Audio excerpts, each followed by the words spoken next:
الرحيم ننزل القرآن ما هو شفاء ورحمة للمؤمنين।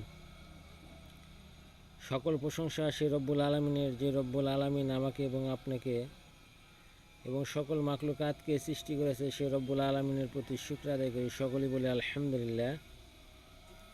প্রিয় দর্শক ভাই বোনেরা, আজকে আমি আপনাদের মাঝে নতুন একটি তদবির নিয়ে হাজির হয়েছি। তদবিরটি হলো তিলিসমাতি বশীকরণ তদবির।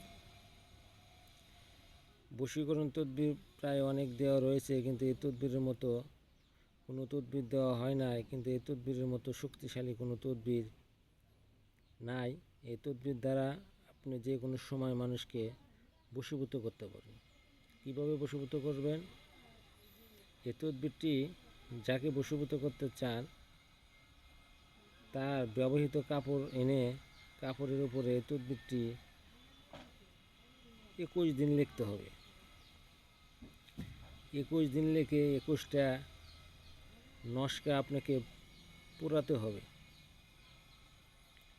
নস্কাটি পোড়ানোর পরে যে ছাই হবে, সে ছাই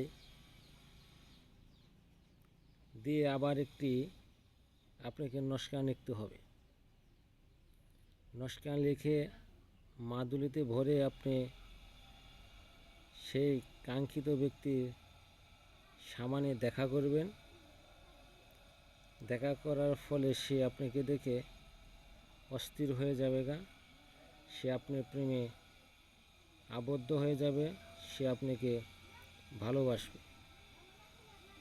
আশা করি আমার কথাগুলো সকলে বুঝতে পারছেন বা বুঝছেন। যারা বুঝেন নাই তারা অবশ্যই স্ক্রিনে দেওয়া নিচে নাম্বারে যোগাযোগ করে ভালোভাবে বুঝে নেবেন বশীকরণ তিলিসমাতির সম্পর্কে।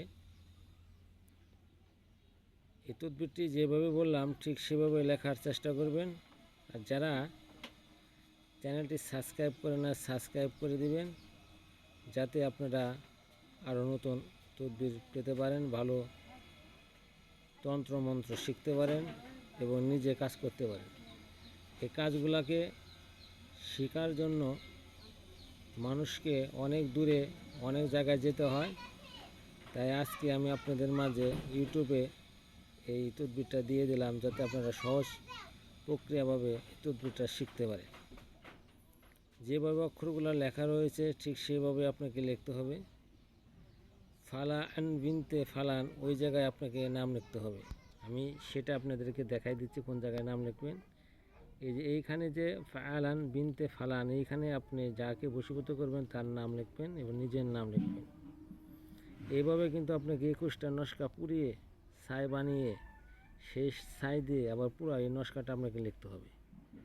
লেখার পরে কিন্তু আপনাকে সেই কাঙ্ক্ষিত ব্যক্তির সাথে দেখা করতে হবে, তাহলে কাজ হবে। যদি আপনি এভাবে করতে পারেন হবে, আর যদি এভাবে না করতে পারেন তাহলে কোনো দিনই সম্ভব না। আপনার এই কাজের ফল আপনি কখনোই পাবেন না।